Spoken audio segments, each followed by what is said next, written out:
Voice nexus channel में आपका स्वागत है। अगर आपको कहानियां सुनना पसंद है तो चैनल को सब्सक्राइब जरूर करें। सब्सक्राइब करके हमारी हेल्प कर सकते हैं।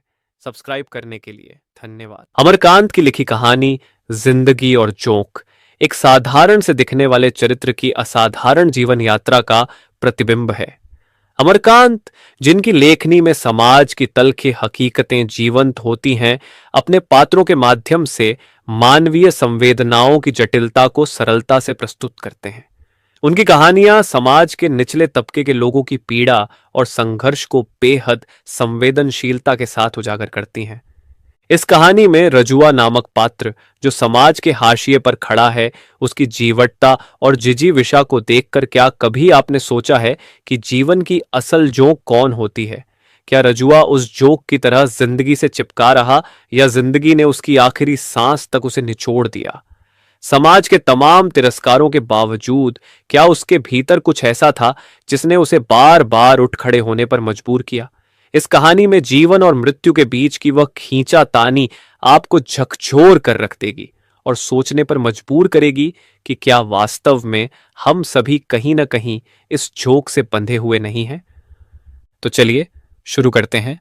बाल जिंदगी और जोंक। अमरकांत। मोहल्ले में जिस दिन उसका आगमन हुआ, सवेरे तरकारी लाने के लिए बाजार जाते समय मैंने उसको देखा था।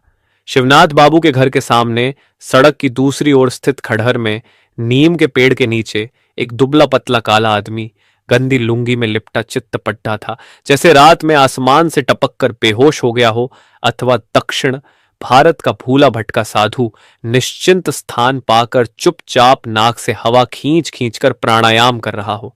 फिर मैंने शायद एक दो बार और भी उसको कठपुतले की भांति डोल डोल कर सड़क को पार करते या मोहल्ले के एक दो मकानों के सामने चक्कर लगाते या बैठकर हाँफते हुए देखा। इसके अलावा मैं उसके बारे में उस समय तक कुछ नहीं जानता था। रात के लगभग 10 बजे खाने के बाद बाहर आकर लेटा था। चैत का महीना, हवा तेज चल रही थी। चारों ओर घुप अंधियारा। प्रारंभिक झपकियां ले ही रहा था कि मारो मारो का हल्ला सुनकर चौंक पड़ा। यह शोरगुल बढ़ता गया। मैं तत्काल उठ बैठा। शायद आवाज शिवनाथ बाबू के मकान की ओर से आ रही थी। जल्दी से पांव चप्पल में डाल उधर को चल पड़ा। मेरा अनुमान ठीक था। शिवनाथ बाबू के मकान के सामने ही भीड़ लगी थी। मोहल्ले के दूसरे लोग भी शोरगुल सुनकर अपने घरों से भागे चले आ रहे थे। मैंने भीतर घुसकर देखा और कुछ चकित रह गया। खंडहर का वही भिखमंगा था। शिवनाथ बाबू का लड़का रघुवीर उस भिखमंगे की दोनों बाहों को पीछे से पकड़े हुए था और 2-3 व्यक्ति आंख मुंह तथा उछल कूद कर बेतहाशा पीट रहे थे। शिवनाथ बाबू तथा अन्य लोग उसे भयजन्य क्रोध से आंखें फाड़ फाड़ कर घूर रहे थे। भिखमंगा नाटा था। गाल पिचके हुए, आंखें ढसी हुई और छाती की हड्डियां साफ बांस की खपच्चियों की तरह दिखाई दे रही थीं। पेट नांद की तरह फूला हुआ। मार पड़ने पर वह बेतहाशा चिल्ला रहा था, मैं बरई हूं, बरई हूं। साला छटा हुआ चोर है साहब। शिवनाथ बाबू मेरे पास सरक आए थे। पर यह हमारा आपका दोष है कि आदमी नहीं पहचानते। गरीबों को देखकर हमारा आपका दिल पसीज जाता है और मौका बेमौका खुद्दी चुन्नी साग सत्तू दे ही दिया जाता है। आपने तो इसको देखा ही होगा। मालूम होता था महीनों से खाना नहीं मिला है, पर कौन जानता था कि साला ऐसा निकलेगा, हरामी का पिल्ला। फिर भिखमंगे की ओर मुड़कर गरज पड़े, बता साले, साड़ी कहाँ रखी है? नहीं वह मार पड़ेगी कि नानी याद आ जाएगी। उनका गला जोर से चिल्लाने के कारण किंचित बैठ गया था, इसलिए संभवतः थक कर वह चुप हो गए। पीटने वालों ने भी इस समय पीटना बंद कर दिया था, लेकिन शिवनाथ बाबू के वक्तव्य से रामजी मिश्र का शोहदा पहलवान लड़का शंभू अत्यधिक प्रभावित मालूम पड़ा। वह अभी अभी आया था और शिवनाथ बाबू का बयान समाप्त होते ही आव देखा न ताव भीड़ में से आगे लपक जूता हाथ में ले गंदी गालियां देते हुए भिखमंगे को पीटना शुरू कर दिया। 1-1.5 हफ्ते से मोहल्ले में आया हुआ है। शिवनाथ बाबू जैसे निश्चिंत होकर फिर बोले, लालची कुत्तों की तरह इधर उधर घूमा करता था, सो हमारे घर में दया आ गई। एक रोज उसे बुलाकर उन्होंने कटोरे में दाल भात तरकारी खाने को दे दी। बस क्या था, परच गया। रोज आने लगा। खैर कोई बात नहीं थी। आपकी दया से ऐसे 2-3 भर भिखमंगे रोज ही खाकर दुआ दे जाते हैं। ये घर में आने लगा तो मौका पड़ने पर एक आध काम भी कर देता था। अब ये किसको पता था कि आज ये घर से नई साड़ी चुरा लेगा। आपको ठीक से पता है कि साड़ी इसी ने चुराई है? मेरे इस प्रश्न से वे बिगड़ गए। बोले, आप भी खूब बात करते हैं। यही पता लग गया तो चोर कैसा? मैं तो खूब जानता हूं कि ये सब चोरी का माल होशियारी से छिपा देते हैं और जब तक इनकी बड़ी पिटाई न की जाए कुछ नहीं बताते। अब यही समझिए कि करीब 9 बजे साड़ी गायब हुई। जमुना का कहना है कि उसी समय उसने इसको किसी सामान के साथ घर से निकलते हुए देखा। फिर मैं ये पूछता हूं कि आज 10 वर्ष से मेरे घर का दरवाजा इसी तरह खुला रहता है, लेकिन कभी चोरी नहीं हुई। आज ही कौन सी नई बात हो गई कि वह आया नहीं और मोहल्ले में चोरी बदमाशी शुरू हो गई? अरे, मैं इन सालों को खूब जानता हूं। वह भिखमंगा अब भी तेज मार पड़ने पर चिल्ला उठता, मैं बरई हूं, बरई हूं, बरई हूं। स्पष्ट था कि इतने लोगों को देखकर वह काफी भयभीत हो गया था और अपने समर्थन में कुछ न पाकर बेतहाशा अपनी जाति का नाम ले रहा था, जैसे हर जाति के लोग चोर हो सकते हैं लेकिन बड़े कतई नहीं हो सकते। नए लोग अब भी आ रहे थे। वे क्रोध और उत्तेजना में आकर उसे पीटते और फिर भीड़ में मिल जाते, और जब लगातार मार पड़ने पर भी उसने कुछ नहीं बताया तो लोग खामखाह थक गए। कुछ लोग वहां से सरकने भी लगे। किसी ने उसे पेड़ में बांधने और किसी ने पुलिस के सुपुर्द करने की सलाह दी। मैं भी कुछ ऐसी ही सलाह देकर खिसकना चाहता था कि शिवनाथ बाबू का मंझला लड़का योगेंद्र दौड़ता हुआ आया और अपने पिताजी को अलग ले जाते हुए फुसफुस कुछ बातें की। कुछ देर बाद शिवनाथ बाबू जब वापस आए तो उनके चेहरे पर हवाइयां सी उड़ रही थीं। एक दो क्षण इधर उधर तथा मेरी ओर बेचारे की तरह देखने के बाद वह बोले, अच्छा, इस बार छोड़ देते हैं, साला काफी पा चुका है, एंदा ऐसा करते छेतेगा। लोग शिवनाथ बाबू को बुरा भला कहकर रास्ता नापने लगे।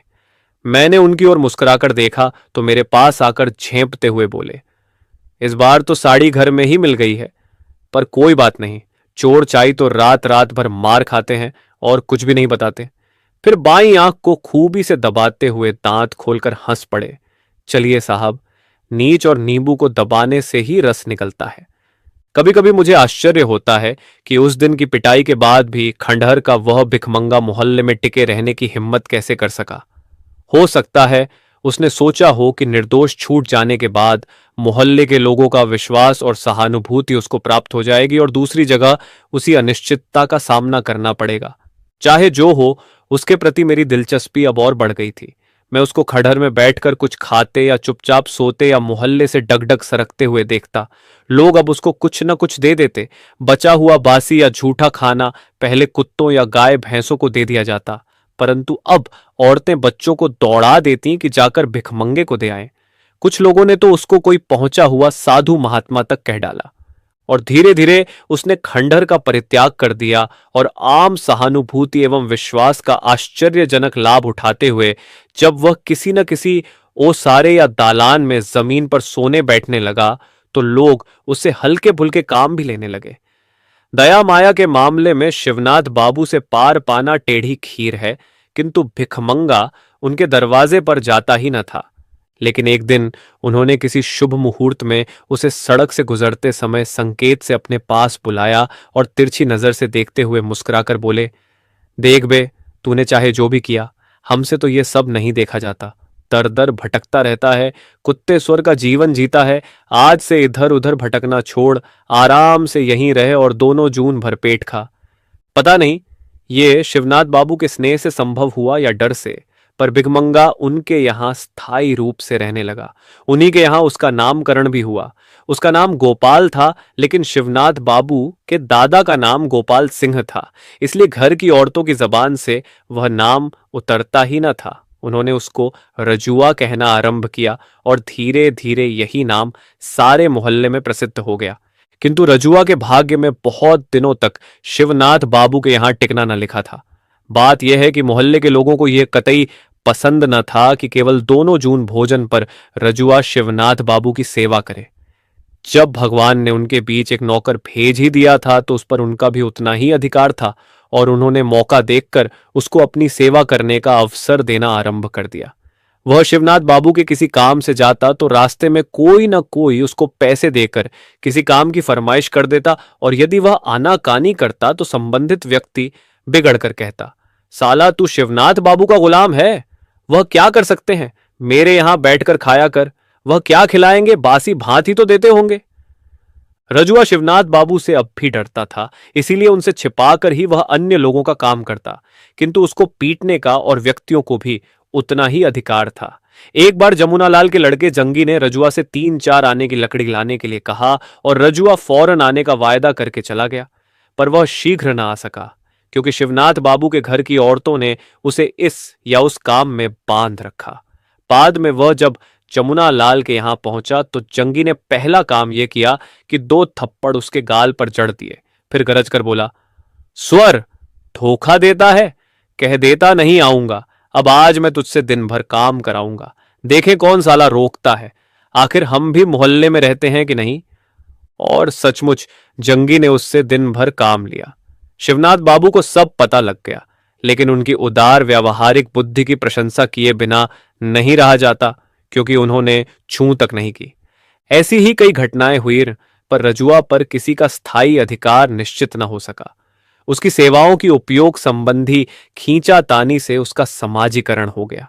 मोहल्ले का कोई भी व्यक्ति उसे 2-4 रुपए देकर स्थायी रूप से नौकर रखने को तैयार न हुआ, क्योंकि वह इतना शक्तिशाली कतई न था कि 24 घंटे नौकर की महान जिम्मेदारियां संभल सके। वह तेजी के साथ 25-50 गगरे पानी न भर सकता था, बाजार से दौड़कर भारी सामान सौदा न ला सकता था, अतएव लोग उसे छोटा मोटा काम ले लेते और इच्छानुसार उसे कुछ न कुछ दे देते। अब न वह शिवनाथ बाबू के यहां टिकता और न जमुना लाल के यहां, क्योंकि उसको कोई टिकने ही न देता। इसको रजुआ ने भी समझ लिया और मोहल्ले के लोगों ने भी। वह अब किसी व्यक्ति विशेष का नहीं बल्कि सारे मोहल्ले का नौकर हो गया। रजुआ के लिए छोटे मोटे कामों की कमी न थी। किसी के यहां खा पीकर वह बाहर की चौकी या जमीन पर सो रहता और सवेरे उठता तो मोहल्ले के लोग उसका मुंह जोहते। नौकर चाकर किसी के यहां बहुत दिनों तक टिकते नहीं थे और वे भाग भाग कर रिक्शे चलाने लगते या किसी मिल या कारखाने में काम करने लगते। 2-4 व्यक्तियों के यहां ही नौकर थे। अन्य घरों में कहार पानी भर देता, लेकिन वह गगरों के हिसाब से पानी देता और यदि एक गगरा भी अधिक दे देता तो उसका मेहनताना पाई पाई वसूल कर लेता। इस स्थिति में रजुआ का आगमन जैसे भगवान का वरदान था। लोग उससे छोटा बड़ा काम लेकर इच्छानुसार उसकी मजदूरी चुका देते। यदि उसने कोई छोटा काम किया तो उसे बासी रोटी या भात या भुना हुआ चना या सत्तू दे दिया जाता और वह एक कोने में बैठकर चापुट चापुट खा फांक लेता। अगर कोई बड़ा काम कर देता तो 1 जून का खाना मिल जाता, पर उसमें अनिवार्य रूप से एकाध चीज बासी रहती और कभी कभी तरकारी या दाल नदारत होती। कभी भात नमक मिल जाता जिसे वह पानी के साथ खा जाता। कभी कभी रोटी अचार और कभी कभी तो सिर्फ तरकारी ही खाने या दाल पीने को मिलती। कभी खाना न होने पर 2-4 पैसे मिल जाते या मोटा पुराना कच्चा चावल या दाल या 4 छालू। कभी उधार भी चलता। वह काम कर देता और उसके एवज में फिर किसी दिन कुछ न कुछ पा जाता। इसी बीच वह मेरे घर भी आने लगा था, क्योंकि मेरी श्रीमती जी बुद्धि के मामले में किसी से पीछे न थी। रजुआ आता और काम करके चला जाता। 1-2 बार मुझसे भी मुठभेड़ हुई, पर कुछ बोला नहीं। कोई छुट्टी का दिन था। मैं बाहर बैठा एक किताब पढ़ रहा था कि इतने में रजुआ भीतर आया और कोने में बैठकर कुछ खाने लगा। मैंने घूमकर एक निगाह उस पर डाली। उसके हाथ में एक रोटी और थोड़ा सा अचार था और वह सुअर की भांति चापुट चापुट खा रहा था। बीच बीच में वह मुस्कुरा पड़ता, जैसे कोई बड़ी मंजिल सर करके बैठा हो। मैं उसकी ओर देखता रहा और मुझे वह दिन याद आ गया जब चोरी के अभियोग में उसकी पिटाई हुई थी। जब वह खाकर उठा तो मैंने पूछा, क्यों रे रजुआ, तेरा घर कहां है? वह सकपकाकर खड़ा हो गया, फिर मुंह टेढ़ा करके बोला, सरकार, रामपुर का रहने वाला हूं। और उसने दांत निपोड़ दिए। गांव छोड़कर यहां क्यों चला आया? मैंने पुनः प्रश्न किया। क्षण भर वह असमंजस में मुझे खड़ा ताकता रहा, फिर बोला, पहले रसड़ा में था, मालिक। जैसे रामपुर से सीधे बलिया आना कोई अपराध हो, उसके लिए संभवतः क्यों का कोई महत्व नहीं था। जैसे गांव छोड़ने का जो भी कारण हो, वह अत्यंत सामान्य एवं स्वाभाविक था और वह न उसके बताने की चीज थी और न किसी के समझने की। रामपुर में कोई है तेरा? मैंने 1-2 क्षण उसको गौर से देखने के बाद दूसरा सवाल किया। नहीं मालिक, बाप और 2 बहनें थीं, ताउन में मर गईं। वह फिर दांत निपोड़कर हंस पड़ा। उसके बाद मैंने कोई प्रश्न नहीं किया। हिम्मत नहीं हुई।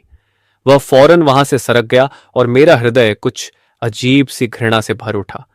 उसकी खोपड़ी किसी हलवाई की दुकान पर दिन में लटकते काले गैस लैंप की भांति हिल डुल रही थी। हाथ पैर पतले, पेट अब भी हांडिया की तरह फूला हुआ और सारा शरीर निहायत गंदा एवं घृणित। मेरी इच्छा हुई जाकर बीवी से कह दूं कि इससे काम न लिया करो, ये रोगी। फिर टाल गया, क्योंकि इसमें मेरा ही घाटा था।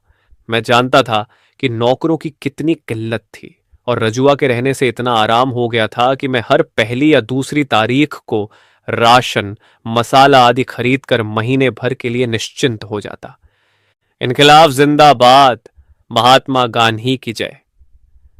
कुछ महीने बाद एक दिन जब मैं अपने कमरे में बैठा था कि मुझे रजुआ के नारे लगाने और फिर ही हंसने की आवाज सुनाई दी। मैं चौंका और मैंने सुना आंगन में पहुंचकर वह जोर से कह रहा है, मल्लिकाइन, थोड़ा नमक होगा, रामबली मिसिर के यहां से रोटियां मिल गई हैं, दाल बनाऊंगा। मेरी पत्नी चूल्हे चौके में लगी हुई थी। उसने कुछ देर बाद उसको नमक देते हुए पूछा, रजुआ, सच बताना, तुझे नहाए हुए कितने दिन हो गए? खिचड़ी की खिचड़ी नहाता हूं ना मल्लिकाइन जी, वह नमक लेकर बोला और हंसते हुए भाग गया। मैं कमरे में बैठा यह सब सुन रहा था। संभवतः उसको मेरी उपस्थिति का ज्ञान न था, अन्यथा वह ऐसी बातें न करता।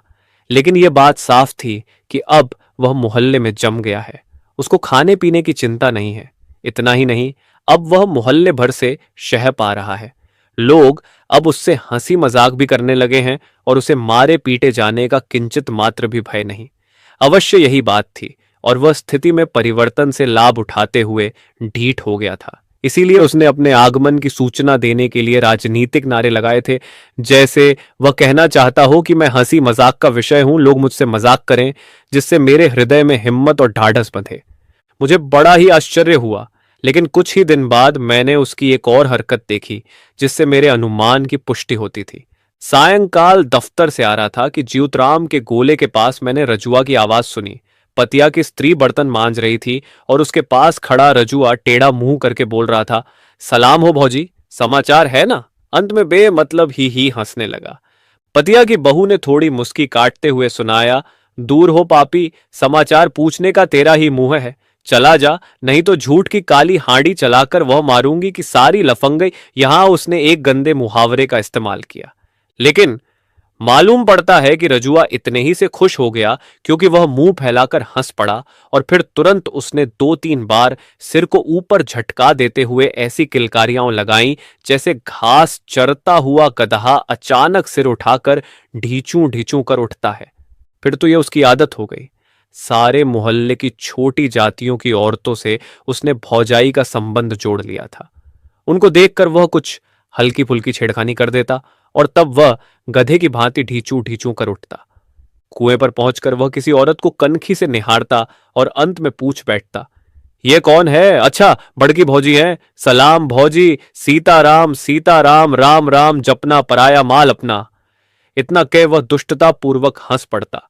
वह किसी काम से जा रहा होता, पर रास्ते में किसी औरत को बर्तन मांजते या अपने दरवाजे पर बैठे हुए या कोई काम करते हुए देख लेता तो 1-2 मिनट के लिए वहां पहुंच जाता, बेहया की तरह हंसकर कुशल क्षेम पूछता और अंत में झिड़की गाली सुनकर किलकारियां मारता हुआ वापस चला जाता।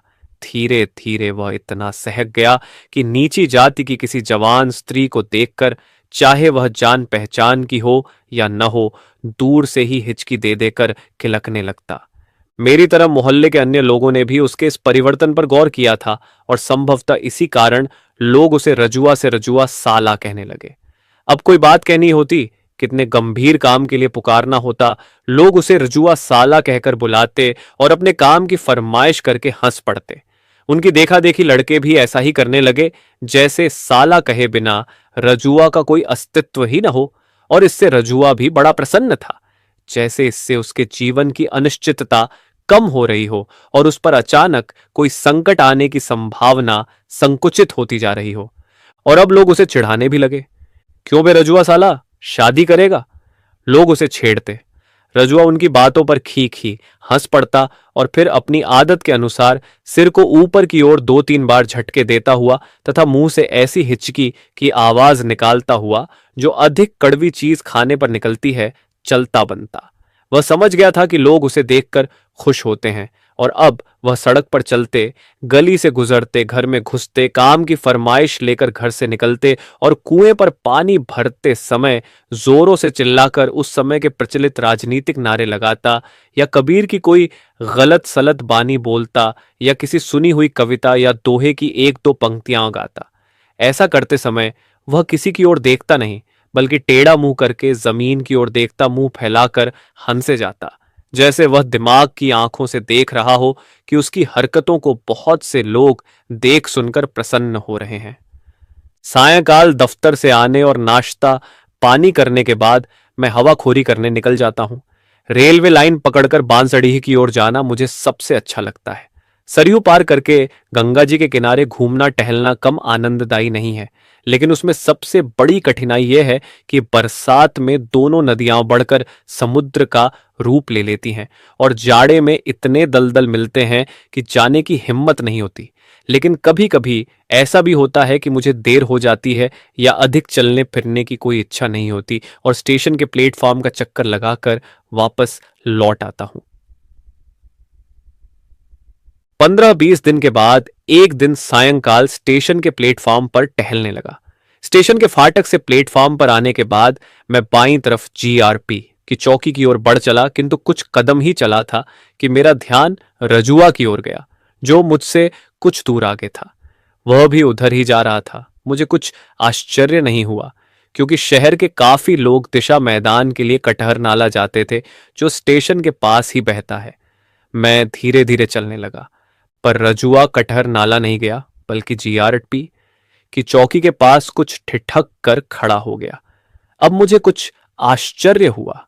क्या वह किसी मामले में पुलिस वालों के चक्कर में आ गया है? मेरी समझ में कुछ न आया और उत्सुकतावश मैं तेज चलने लगा। आगे बढ़ने पर स्थिति कुछ कुछ समझ में आने लगी। चौकी के सामने एक बेंच पर बैठे पुलिस के 2-3 सिपाही कोई हंसी मजाक कर रहे थे और उनसे थोड़ी ही दूरी पर नीचे एक नंगी औरत बैठी हुई थी। वह औरत और कोई नहीं, एक पगली थी जो कई दिनों से शहर का चक्कर काट रही थी।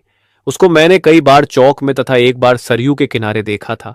उसकी उम्र लगभग 30 वर्ष होगी और वह बदसूरत, काली तथा निहायत गंदी थी। वह जहां जाती कुछ लफंगे हा हू करते उसके पीछे हो जाते।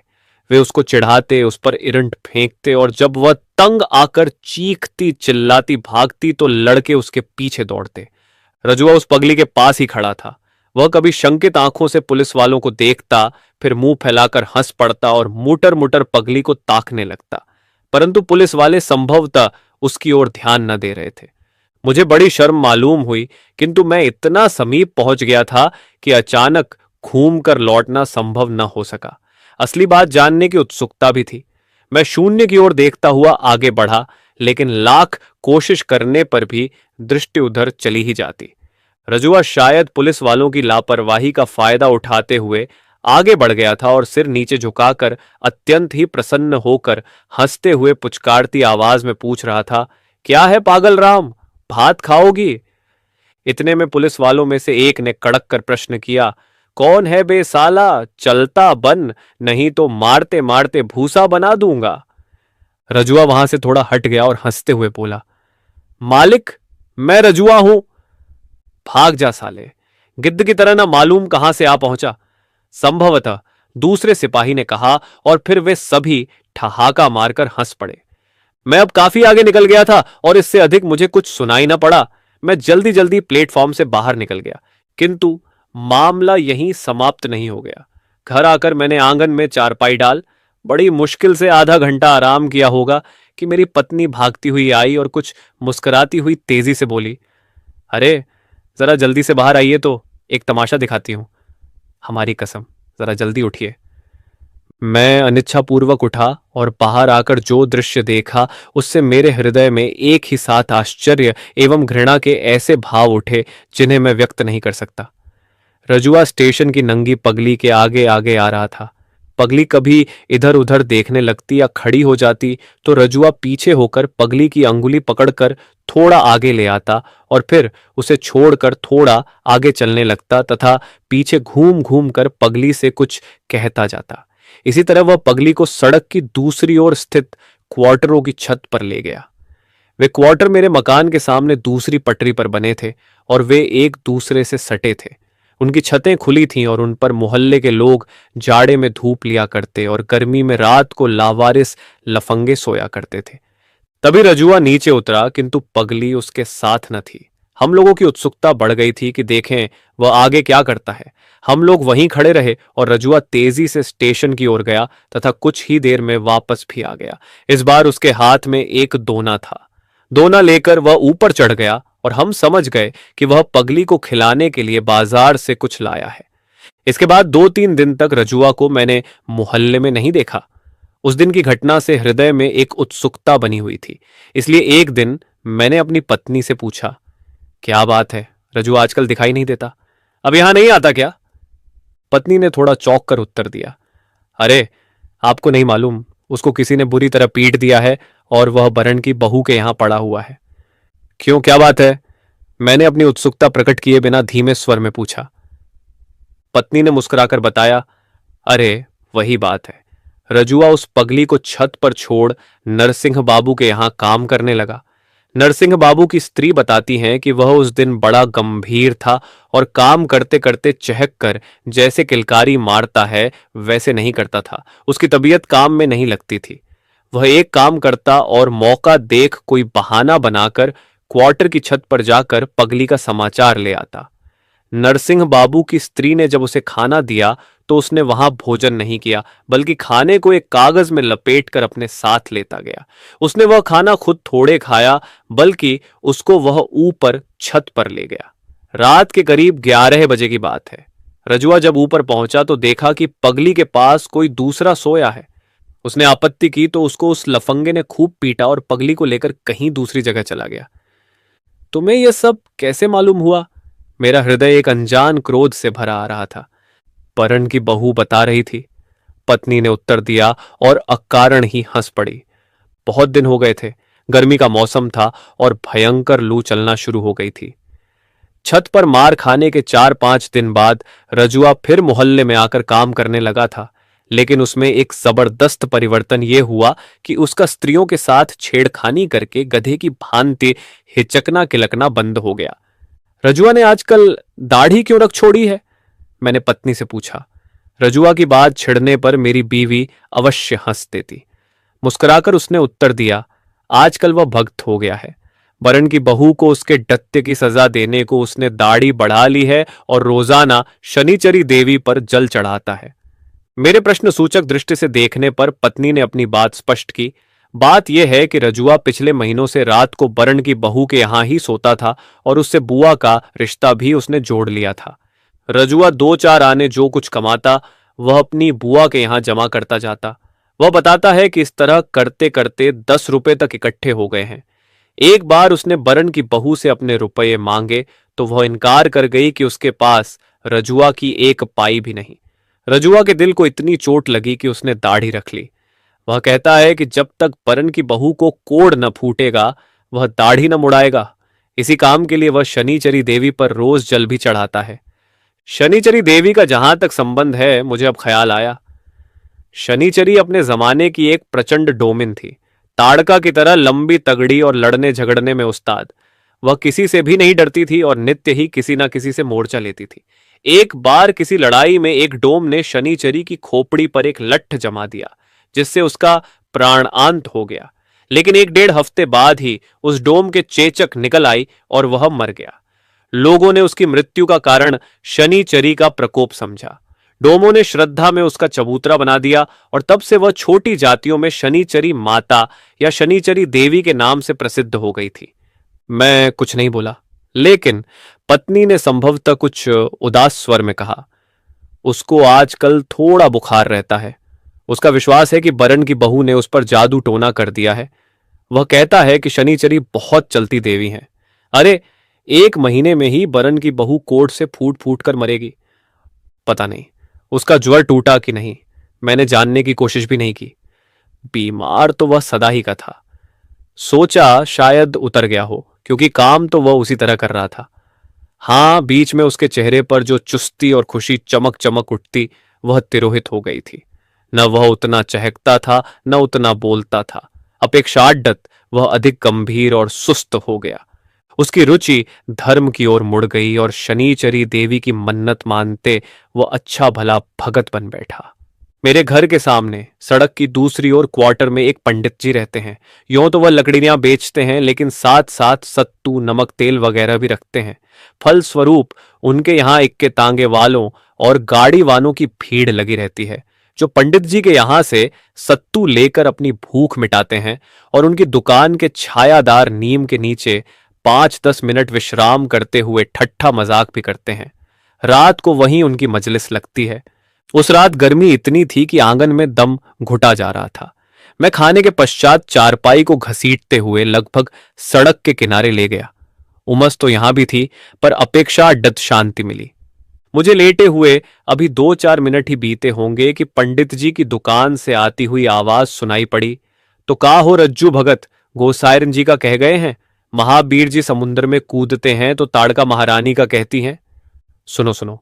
प्रश्नकर्ता की बात के उत्तर में रजुआ, शायद वह भगत कहलाने लगा था, तत्काल जोश से ऐसे बोला जैसे आशंका हो कि यदि वह देर कर देगा तो कोई दूसरा ही बता देगा। बजरंगबली बड़े जबर थे। वह समुद्र में कुछ दूर तक तैर लेते हैं तो उनको ताड़का महारानी मिलती है।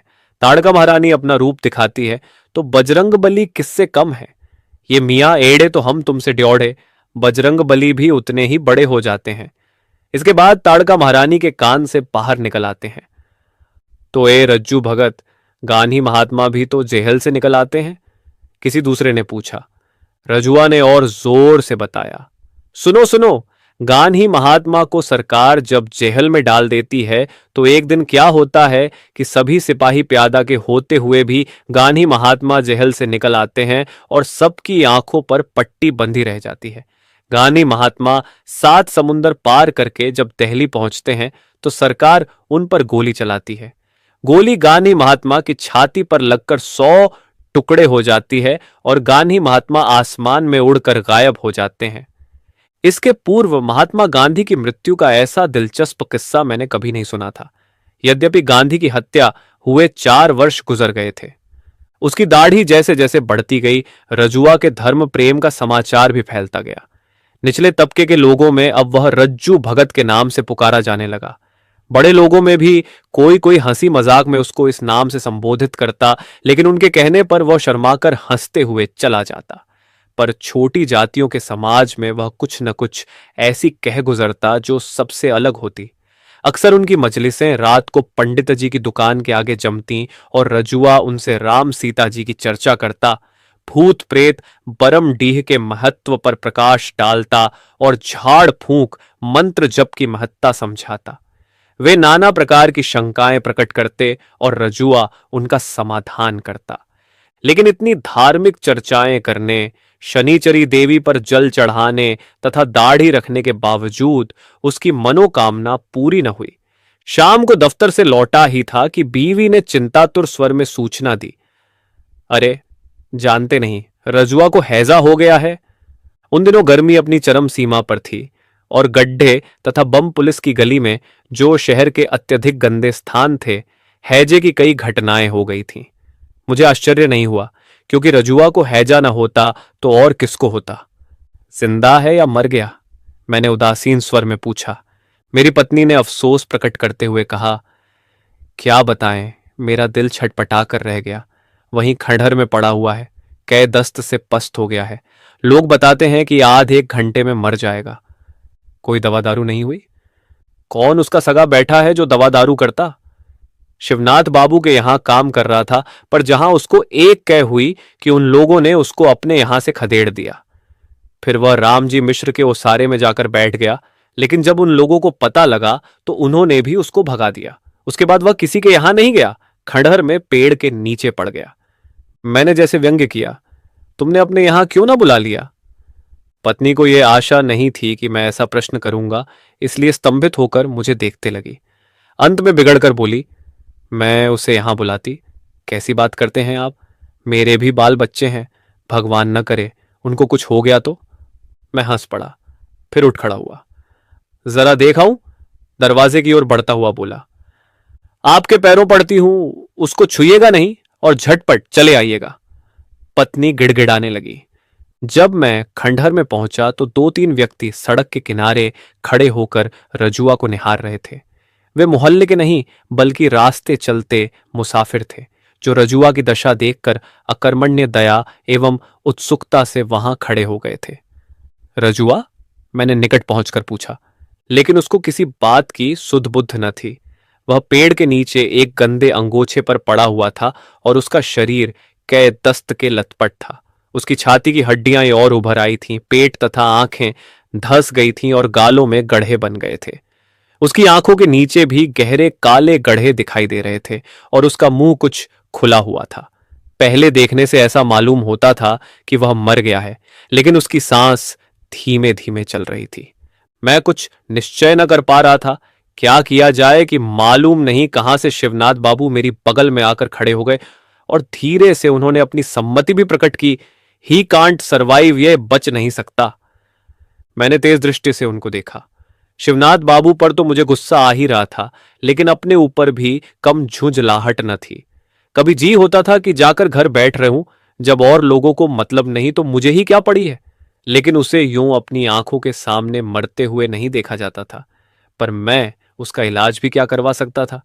मैं लगभग 100 रुपये वेतन पाता था। इसके अलावा महीने का अंतिम सप्ताह था। मेरे पास एक भी पाई नहीं थी, पर उसे अस्पताल भी तो भिजवाया जा सकता है। अचानक मन में विचार कौन था, मेरी झुठलाहट जैसे अचानक दूर हो गई और मैं घूमकर तेजी से अस्पताल रवाना हो गया। अस्पताल पहुंचकर मैंने संबंधित अधिकारियों को सूचित किया। वहां से अस्पताल की मोटरगाड़ी पर बैठकर मैं स्वयं साथ आया। रजुआ की सांस अब भी चल रही थी। अस्पताल के दो मेहतरों ने जो साथ आए थे उसको खींचकर गाड़ी पर लाद दिया। जब गाड़ी चली गई तो मैंने संतोष की सांस ली, जैसे मेरे सिर से कोई बड़ा बोझ हट गया हो। सबकी यही राय थी कि रजुआ बच नहीं सकता, परंतु वह मरा नहीं। यदि अस्पताल पहुंचने में थोड़ा भी विलंब हो गया होता तो बेशक काल के गाल से उसकी रक्षा न हो पाती। अस्पताल में वह 4-5 दिन रहा, फिर वहां से बर्खास्त कर दिया गया। किंतु उसकी हालत बेहद खराब थी। वह एकदम दुबला पतला हो गया था, मुश्किल से चल पाता और जब बोलता तो हाँफने लगता। न मालूम क्यों वह अस्पताल से सीधे मेरे घर ही आया। यद्यपि मेरी पत्नी को उसका आना बहुत बुरा लगा, लेकिन मैंने उससे कह दिया कि 2-4 दिन उसे पड़ा रहने दे, फिर वह अपने आप ही इधर उधर आने जाने तथा काम करने लगेगा। वह 4-5 दिन रहा, खाने को कुछ न कुछ पा ही जाता। वह कोई न कोई काम करने की कोशिश करता, पर उससे होता नहीं। किसी को घर में बैठकर मुफ्त खिलाना मेरी श्रीमती जी को बहुत बुरा लगता था, परंतु सबसे बड़ा भय उनको यह था कि उसके रहने से घर में किसी को हैजा न हो जाए। और एक दिन घर आने पर रजुआ नहीं दिखाई पड़ा। पूछने पर बीवी ने बताया कि वह अपनी तबीयत से पता नहीं कब कहीं चला गया। वह कहीं गया न था, बल्कि मोहल्ले ही में था, लेकिन अब वह बहुत कम दिखाई पड़ता। मैंने उसको 1-2 बार सड़क पर पैर घिसट घिसट कर जाते हुए देखा। संभवतः वह अपना पेट भरने के लिए कुछ न कुछ करने का प्रयत्न कर रहा था और फिर एक दिन मैंने उसे खंडहर में पुनः पड़ा पाया। शिवनाथ बाबू अपने दरवाजे पर बैठकर अपने शरीर में तेल की मालिश करा रहे थे। मैंने उनसे जाकर नमस्कार करते हुए प्रश्न किया, रजुआ खंडहर में क्यों पड़ा हुआ है? उसे फिर हैजा हुआ है क्या? शिवनाथ बाबू बिगड़ गए। गोली मारिए साहब, आखिर कोई कहां तक करे। अब साले को खुजली हुई, जहां जाता है खुजलाने लगता है। कौन उससे काम कराए? फिर काम भी तो वह नहीं कर सकता। साहब अभी 2-3 रोज की बात है, मैंने कहा एक गगरा पानी ला दो। कहा जरूर, लेकिन कुएं से उतरने समय गिर गए बच्चू। पानी तो खराब हुआ ही, गगरा भी टूट पिचक गया। मैंने तो साफ साफ कह दिया कि मेरे घर के अंदर पैर ना रखना, नहीं पैर तोड़ दूंगा। गरीबों को देखकर मुझे भी दया माया सताती है, पर अपना भी तो देखना है। मैं कुछ नहीं बोला और चुपचाप घर लौट आया। इस बार मेरी हिम्मत नहीं हुई कि जाकर उसे देख या उससे हाल चाल पूछूं। घर आकर मैंने पत्नी से पूछा, तुमने रजुआ से कुछ कहा सुना तो नहीं था? मुझे शक था कि बीवी ने ही उसको भगा दिया होगा और इसीलिए वह मेरे घर नहीं आता। मेरी बात सुनकर श्रीमती जी अचकचा कर मुझे देखने लगी, फिर तिनक कर बोली, क्या करती? रोगी को पालती, कोई मेरा भाई बंधु तो नहीं? मैं क्या कहता। रजुआ को भयंकर खुजली हो गई थी, लेकिन उसने मोहल्ला नहीं छोड़ा। वह अक्सर खड़हर में बैठकर अपने शरीर को खुजलाता रहता। खाने की आशा में वह इधर उधर चक्कर भी लगाता। कभी कभी वह मेरे घर के सामने लकड़ी वाले पंडित के यहाँ आता और पंडित जी थोड़ा सत्तू दे देते। मैंने भी एक दो बार अपने लड़के के हाथ खाना भिजवा दिया। इस तरह उसके पेट का पालन होता रहा। उसका चेहरा भयंकर हो गया था, एकदम पीला और हाथ पैर जली हुई रस्सी की तरह ऐंठे हुए। वह बाहर कम ही निकलता और जब निकलता तो उसको देखकर एक अजीब दहशत सी लगती, जैसे कोई नर कंकाल चल रहा हो। आषाढ़ चढ़ गया और बरसात का पहला पानी पड़ चुका था। शनिवार का दिन सवेरे लगभग 8 बजे मैं दफ्तर का काम लेकर बैठ गया, लेकिन तबीयत लगी नहीं। बाहर नाली में वर्षा का पानी पूरे वेग से दौड़ रहा था और शरीर पर पुरवाई के झोंके आ लगते, जिससे मैं एक मधुर सुस्ती का अनुभव कर रहा था। मैंने कलम मेज पर रख दी और कुर्सी पर सिर टेक कर ऊँघने लगा। यदि एक आहट ने चौंका न दिया होता तो मैं सो भी जाता। मैंने आंखें खोलकर बाहर झांका। बाहर ओसारे में खड़ा एक 13-14 वर्ष का लड़का कमरे में झांक रहा था। लड़के के शरीर पर एक गंदी धोती थी और चेहरा मैला था। मुझे संदेह हुआ कि वह कोई चोर छाई है, इसलिए मैंने डपट कर पूछा, कौन है रे, क्या चाहता है? लड़का दुबक कर कमरे में घुस आया और निधड़क बोला, सरकार, रजुआ मर गया, उसी के लिए आया हूं। मैंने आश्चर्य से मुंह बाकर एक ही साथ उससे कई प्रश्न किए। लड़के ने फिर हंसते हुए कहा, हाँ सरकार, मर गया। मालिक, इस कार्ड पर उसके गांव एक चिट्ठी लिख दीजिए। मैंने इसके आगे रजुआ के संबंध में कुछ न पूछा। मैं अचानक डर गया कि यदि मैंने मामले में अधिक दिलचस्पी दिखाई तो हो सकता है कि मुझे उसकी लाश फूंकने का भी प्रबंध करना पड़े। लड़के के हाथ में एक पोस्ट कार्ड था, जिसको लेते हुए मैंने सवाल किया, इस पर क्या लिखना होगा? उसके गांव का क्या पता है? मालिक, रामपुर के भजन राम बरई के यहां लिखना होगा। लिख दीजिए कि गोपाल मर गया। लड़के की आवाज कुछ ठीठ हो गई थी। गोपाल? जी, वहां तो उसका यही नाम है। मैंने पोस्ट कार्ड पर तेजी से मजमून तथा पता लिखा और पत्र को लड़के के हवाले कर दिया। मैं लड़के से पूछना चाहता था कि तू कौन है, रजुआ कहां मरा, उसकी लाश कहां है, परंतु मैं कुछ नहीं पूछ सका, जैसे मुझे काट मार गया हो। सच कहता हूं, रजुआ की मृत्यु का समाचार सुनकर मेरे हृदय को अपूर्व शांति मिली, जैसे दिमाग पर पड़ा हुआ बहुत बड़ा बोझ हट गया हो। उसको देखकर मुझे सदा घृणा होती थी और कभी कभी सोचकर कष्ट होता था कि इस व्यक्ति ने सदा ऐसे प्रयास किए जिससे इसको भीख न मांगनी पड़े, और उसको भीख मांगनी भी पड़ी है तो इसमें उसका दोष कतई नहीं रहा है। मैंने उसकी दशा देखकर कई बार क्रोधवश सोचा है कि यह कमबख्त एक ही मोहल्ले में क्यों चिपका हुआ है, घूम घूम कर शहर में भीख क्यों नहीं मांगता। मुझे कभी कभी लगता है कि वह किसी का मोहताज न होना चाहता था और इसके लिए उसने कोशिश भी की, जिसमें वह असफल रहा। चूंकि वह मरना न चाहता था, इसलिए जोंक की तरह जिंदगी से चिमटा रहा। लेकिन लगता है जिंदगी स्वयं जोंक सरीखी उससे चिमटी थी और धीरे धीरे उसके रक्त की अंतिम बूंद तक पी गई। रजुआ को मरे 3-4 दिन हो गए थे। सारे मोहल्ले में यह समाचार उसी दिन फैल गया था। मोहल्ले वालों ने अफसोस प्रकट किया और शिवनाथ बाबू ने तो यहां तक कह डाला कि जो हो, आदमी वह ईमानदार था। रात के करीब 8 बजे थे और मैं अपने बाहरी ओसारे में बैठा था। आसमान में बादल छाए थे और सारा वातावरण इतना शांत था जैसे किसी षड्यंत्र में लीन हो। बगल की चौकी पर रखी धुंधली लालटेन कभी कभी चकमक कर उठती और उसके चारों ओर उड़ते पतंगे कभी कमीज के अंदर घुस जाते, जिससे तबीयत एक असह्य खींच से भर उठती। मैं भीतर जाने के उद्देश्य से उठा कि सामने एक छाया देखकर एकदम डर गया। रजुआ की शक्ल का नर कंकाल भीतर चला आ रहा था। सच कहता हूं, यदि मैं भूत प्रेत में विश्वास करता तो चिल्ला उठता, भूत भूत। मैं आंखें फाड़ फाड़ कर देख रहा था। नर कंकाल धीरे धीरे घिसटता बड़ा आ रहा था। यह तो रजुआ ही था, ठठरी मात्र। क्या वह जिंदा है? वह मेरे निकट आ गया। संभवतः मेरी परेशानी भांप कर बोला, सरकार, मैं मरा नहीं हूं, जिंदा हूं। अंत में वह सूखे होठों से हंसने लगा। तब वह लड़का क्यों आया था? मैंने गंभीरतापूर्वक प्रश्न किया। उसने पहले दांत निपोड़ दिए, फिर बोला, सरकार, वह गुदरी बाजार के वचन राम का लड़का है। मैंने ही उसको भेजा था। बात यह हुई सरकार कि मेरे सिर पर एक कौवा बैठ गया था। हुजूर, कौवे का सिर पर बैठना बहुत अनशुभ माना जाता है, उसे मौत आ जाती है। फिर गांव पर चिट्ठी लिखने का क्या मतलब? मेरी समझ में अब भी कुछ ना आया था।